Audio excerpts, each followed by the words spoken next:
ఒక చిన్న బాలుడు. అతని పేరు నవీన్. నవీన్ చిన్నప్పట్నుంచి చాలా పేదరికంలో పెరిగాడు. తనకు వాళ్ళ ఇంట్లో పరిస్థితి బాగా తెలుసు. అందువల్ల తల్లిదండ్రులను నాకు ఇది కావాలి, నాకు ఇదే కావాలి అని ఎప్పుడూ విసిగించలేదు. పరిస్థితులను అర్థం చేసుకుని దానికి తగినట్టుగా ఇంట్లో నడుచుకునేవాడు. వాళ్ళది చాలా పేద కుటుంబం కావడంతో చిన్నప్పట్నుంచి చదువుకోకుండా తల్లిదండ్రులకు పనిలో సహాయం చేసేవాడు. ఒకరోజు నవీన్ పక్క ఊరి సరస్వతి పిన్ని దగ్గరికి వెళ్ళి అప్పుగా కొంత డబ్బులు అడిగి తీసుకురా అని అమ్మ చెప్పిందని బయలుదేరతాడు. నవీన్ పక్క ఊరికి వెళ్లాలంటే మధ్యలో అడవి దాటి వెళ్ళాలి. అడవిలో నడుస్తుండగా తనకి ఒక నక్క కాలికి గాయమయ్యి రక్తం వస్తున్నది గమనించి నక్క బాధపడటం చూసి అది తనని గాయపరుస్తుంది అని తెలిసినా దాని దగ్గరికి వెళ్తాడు. దానికి కట్టుకట్టి నయం చేస్తాడు. నీవు చేసిన ఈ సహాయాన్ని నేను ఎప్పటికీ మర్చిపోను. నీకు జీవితాంతం రుణపడి ఉంటాను. ఎప్పుడైనా నీకు ఆపద వస్తే నన్ను పిలువు.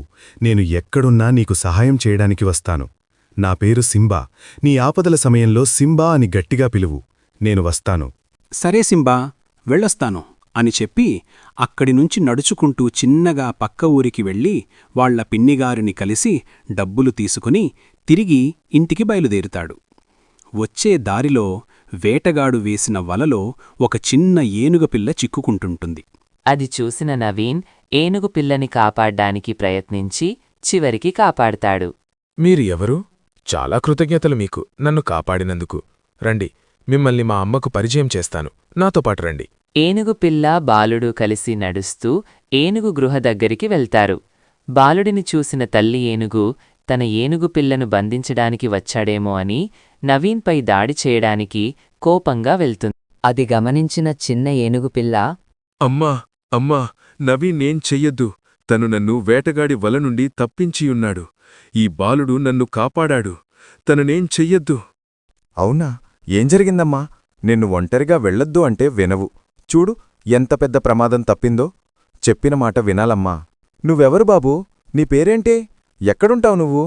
మాది ఈ పక్క గ్రామం. చిన్న పని ఉంటే పిన్నిగారింటికి వెళ్ళి వస్తున్నాను. వెళ్లే దారిలో ఈ ఏనుగుపిల్ల వల్లో చిక్కుకుంటే చూసి నాకు చేతనైన సహాయం చేశాను, అంతే. చాలా మంచి పని చేశావు. తనకేమైనా అయ్యుంటే నేను చాలా బాధపడేదాన్ని. నీకు మేము ఎప్పటికీ రుణపడి ఉంటాం. నీకెప్పుడైనా ఏదైనా సహాయం కావాలంటే మమ్మల్ని అడగచ్చు. మేము ఈ గృహలోనే ఉంటాం. సరే ఏనుగ్గారు, వెళ్ళొస్తాను.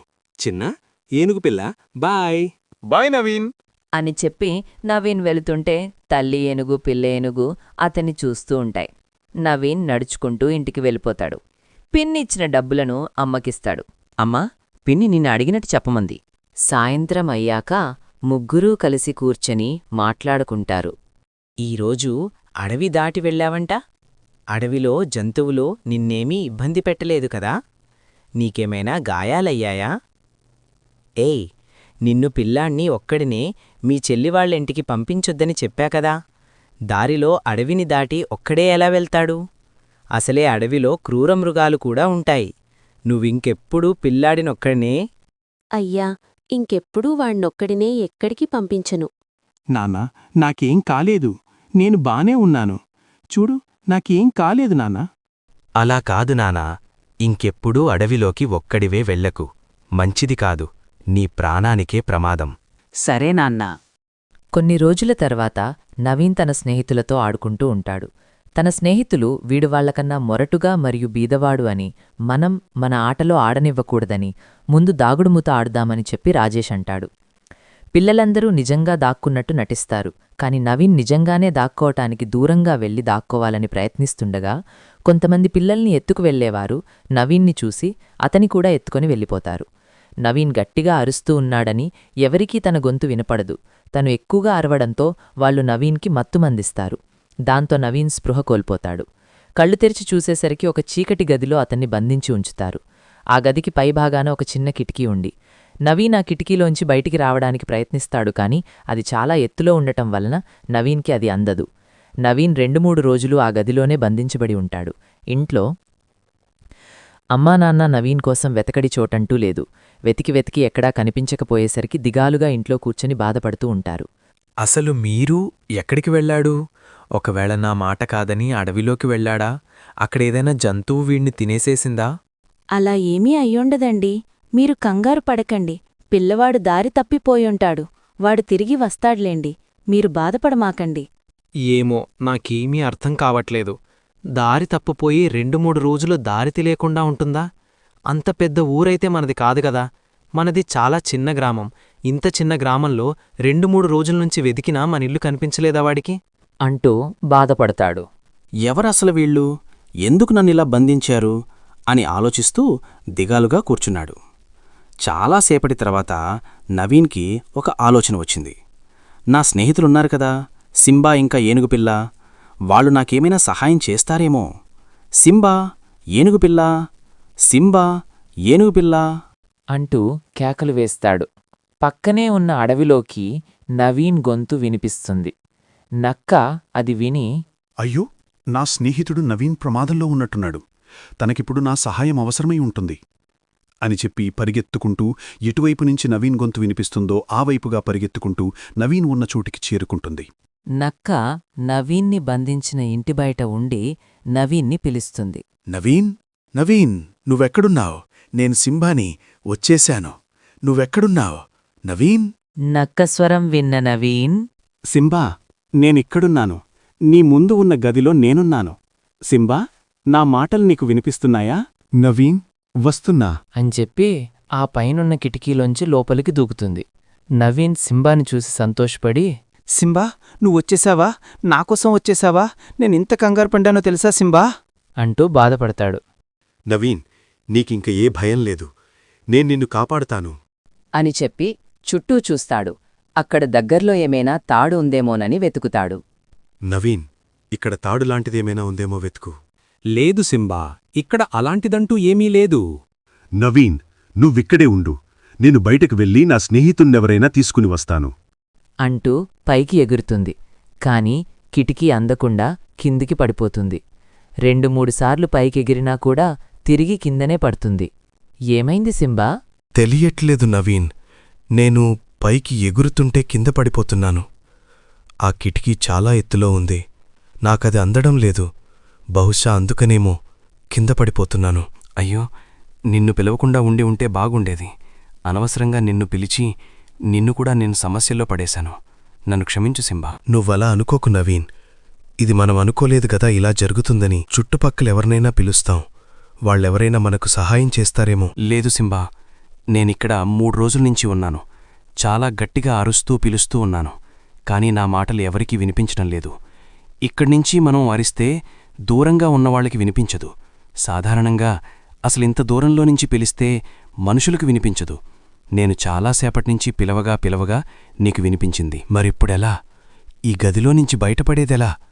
మనకెవరూ సాయం చేస్తారు అంటూ మౌనంగా ఆలోచిస్తూ ఉంటాడు. నవీన్ కూడా ఆలోచనలో పడ్డాడు. ఇప్పుడు మాకు ఎవరు సహాయం చేస్తారు?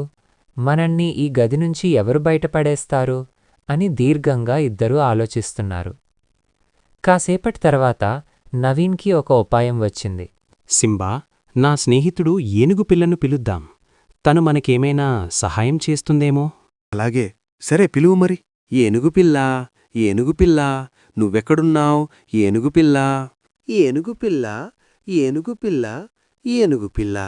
వీళ్ళ ఇద్దరి కేకలు అడవిలోకి వినిపిస్తాయి. దాంతో అడవిలో ఉన్న ఏనుగుపిల్లకి వినిపిస్తుంది. ఈ గొంతు నవీన్ గొంతునా ఉంది. తను ఆపదలో ఉన్నట్టున్నాడు. ఇప్పుడు నా సహాయం తనకి అవసరం. నేను త్వరగా ఇక్కడ్నించి వెళ్ళాలి. కానీ నేను ఒక్కదాన్నే వెళ్తే నా సహాయం తనని ఆపద నుంచి బయటపడేయగలదా? నా శక్తి సరిపోదేమో. అమ్మని కూడా పిలుచుకువెళ్దాం. ఒకవేళ అమ్మ సహాయం చేస్తే నవీన్ ప్రమాదం నుంచి బయటపడతాడు. కాబట్టి అమ్మని కూడా తీసుకెళ్దాం అని చెప్పి అక్కడి నుంచి త్వరగా వాళ్ళు ఉండే గృహ దగ్గరికి వెళ్తుంది. అమ్మా, నవీన్ ప్రమాదంలో ఉన్నట్టున్నాడు. తను పెద్దగా కేకలు వేస్తున్నట్టు అడవిలోకి శబ్దాలు వినిపించాయి. తను ఏమైనా ప్రమాదంలో ఉన్నాడేమో. మనం త్వరగా వెళ్లి తనని కాపాడదాం. పదమ్మా. అవునా? సరే పద, త్వరగా వెడదాం అని ఇద్దరూ నడుచుకుంటూ ఊర్లోకి వస్తారు. నవీన్ గొంతు ఎక్కడి నుంచి వినపడుతుందో అక్కడికి వస్తారు.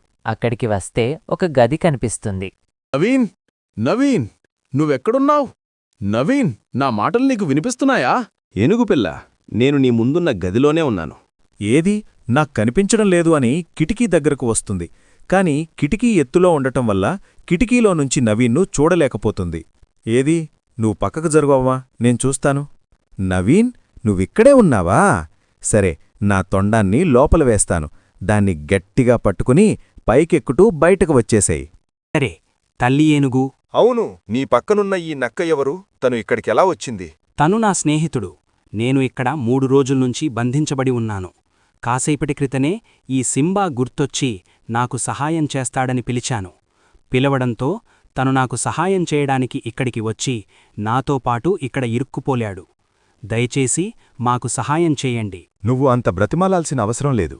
నేను నీ శ్రేయోభిలాషిని. ఖచ్చితంగా నా వంతు ప్రయత్నం నేను చేస్తాను. ఏనుగు తొండాన్ని లోపలికి పెట్టడంతో నవీన్ మరియు సింబా ఇద్దరూ తొండంపై ఎక్కుతూ బయటికి వచ్చేస్తారు. బయటికి వచ్చిన తరువాత, మీ ఇద్దరికీ నా కృతజ్ఞతలు. మీరే ఈరోజు లేకపోయి ఉంటే నేనిక్కడే ఆహారం లేక ఆకలితో అలమటించి చనిపోయేవాణ్ణి. నన్ను రక్షించారు. మీ ఇద్దరికీ నేనెప్పటికీ రుణపడి ఉంటాను.